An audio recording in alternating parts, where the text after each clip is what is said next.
Hello, in this presentation we will set up new company information into QuickBooks Online.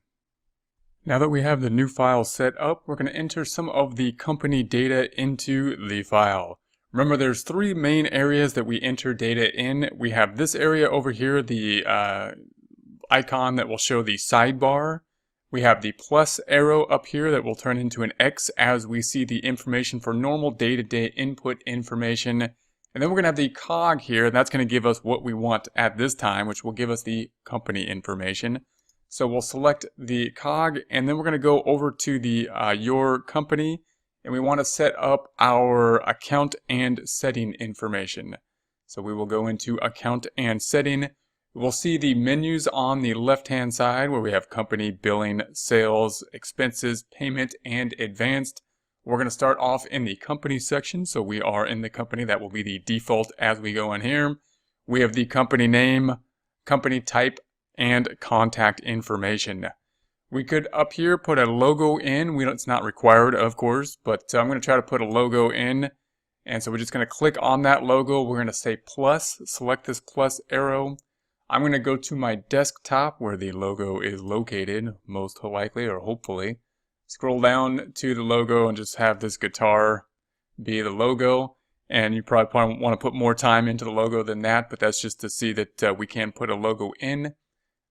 We have the legal name I'm going to keep as Get Great Guitars. That's the default when we set up the company.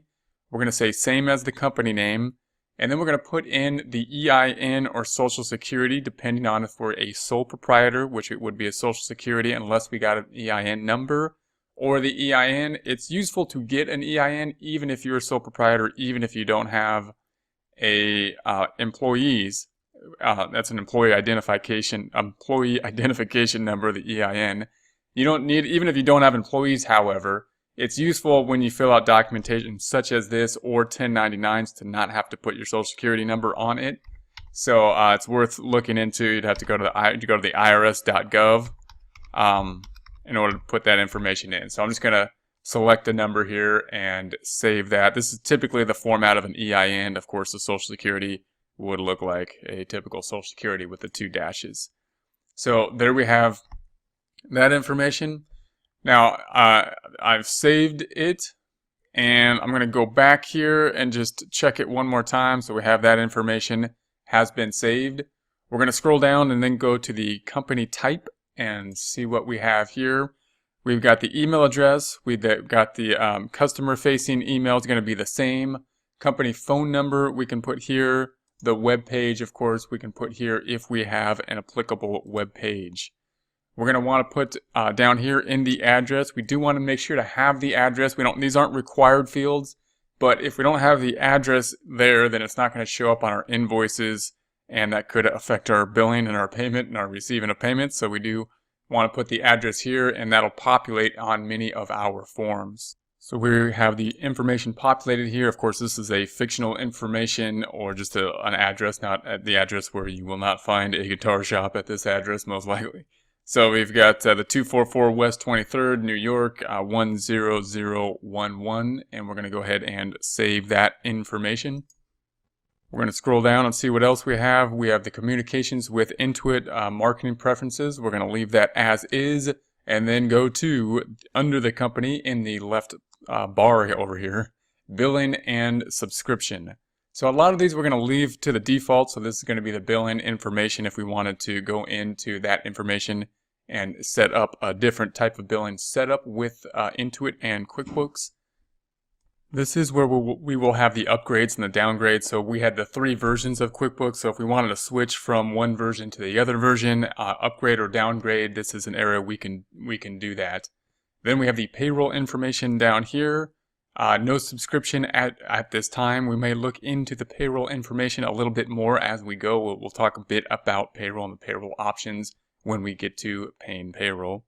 And then we have the payments down here. We're going to keep that not subscribed. We're going to say checks and supplies.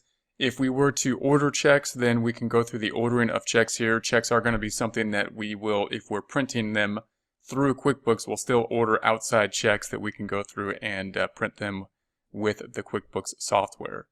We're then going to go to the tab over here. We're going to go to the Sales tab. So selecting the Sales tab. We could customize the forms up top. We're not going to go into this now. We're going to keep most of the defaults within the Sales tab. So we've got the preferred invoice terms. The default is going to be net 30, meaning they're going to be wanting to pay within the 30 days. Preferred delivery, we're going to keep that at none. The shipping, the customer field, the customer transaction numbers, service date, discount, and deposit, we're going to keep those as off at this time. Product and service, show product service column on the sales forms, we're going to keep that on.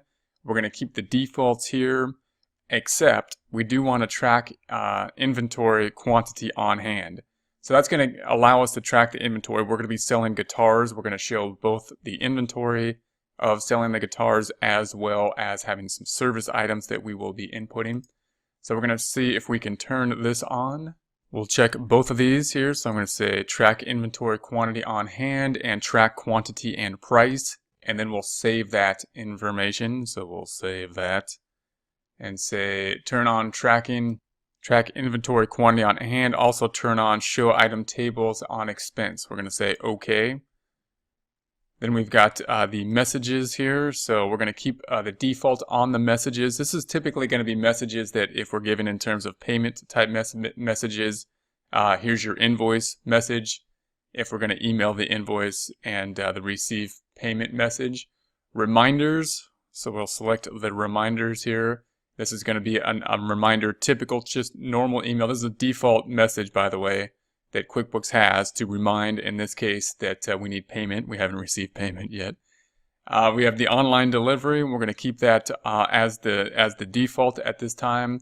And these statements list each transaction as a single line, show aging table. We will keep the default settings there as well. We're then going to go over to the Expenses tab, moving down to the Expenses tab. We've got the billing and expenses. We're going to keep generally the defaults here. Show item table and expenses and purchase forms. Track expenses and items by customer. We're going to keep that off. Make expenses items billable and default bill payment. Purchase orders, use purchase orders. We're going to turn this one on. So this one's important. The default was off. We're going to go ahead and say we want to use purchase orders. And we're going to say use purchase orders. Check that off. We're not going to enter anything into the custom fields at this time. And we're not going to have the custom numbers. We're going to let QuickBooks select the numbers as they go, meaning it'll be in order by the order of purchase orders. So we're going to say save on that. And then we've got messages. We'll keep the messages as the default. Please find our purchase order. We're going to keep that as the default. We could customize that, of course, if we so choose. We're going to go to the payment options, and we're in the company tab on the left-hand side. We're going to payments. So payments, get paid fast. We're going to keep the default settings here. Existing account, we're going to keep these default settings in the payment options. We're going to go to the advanced tab, so company and advanced tab. So accounting, this is where you can set up your fiscal year if it's different. Now note that usually I think of a fiscal year as what month it ends, meaning December 31st is the year end. They're putting the beginning date, so just keep that in mind. Don't think that this is a January year end. It's the January start, which means it's a December year end. So if you have a typical 12/31 year end, you can keep the default. It'll typically be the default setting. It's going to be the same as the fiscal year, so if you don't have any unusual year, that'll be the same. If you do, then you want to adjust this. Accounting method, accrual is the default. You typically want the accrual because that is the default, but we can toggle back and forth to a cash method as well, and we can talk more about what the difference is as we start entering data. Close the books, we're going to keep that off at this time. Company type, tax forms. This will be more or less relevant depending on how you're setting up your tax forms and how to print this information. If you're using the information to print the tax form or compile that data separately. In essence, if you are a sole proprietor, you would have a 1040. If you are some other type of entity, partnership, S corporation, corporation, you could select the other forms here.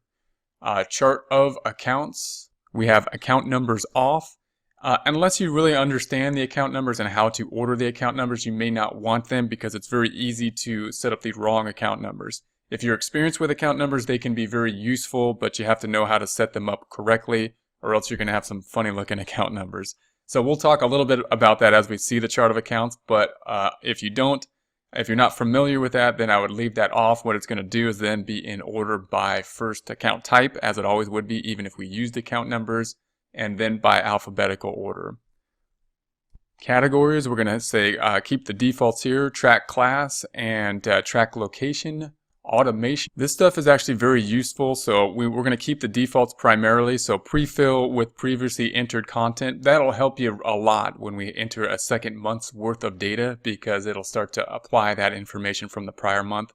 Automatically apply credits, that also really helps to us to see if there is a credit and whether or not we want to apply.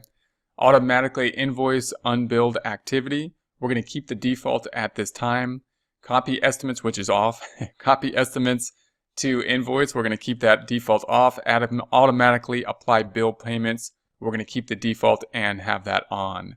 Projects, organize all job related activity in one place, we're going to keep the default there. Time tracking, we're not going to do too much of the time tracking here. QuickBooks has a good time tracking tool, but oftentimes people will use time tracking outside and then use QuickBooks in order to bill the time and or enter it into payroll. Currency, we're going to have the home currency, it will be the dollar. Multi-currency, we're just going to have one here. It's going to be a simplified item. Other preferences, date format. This is the current date format. If you would like some other format, we could choose some other formats. Number format will be here. Again, if you want to put it in some other format, you can choose to do that. Custom label, customers will keep the default. Warn if duplicate check number is used. Very useful, because that's going to be one of our checks against having error or fraud or theft, is to have check numbers not show up duplicated. Warn if duplicate bill number is used. We're going to keep the default as off.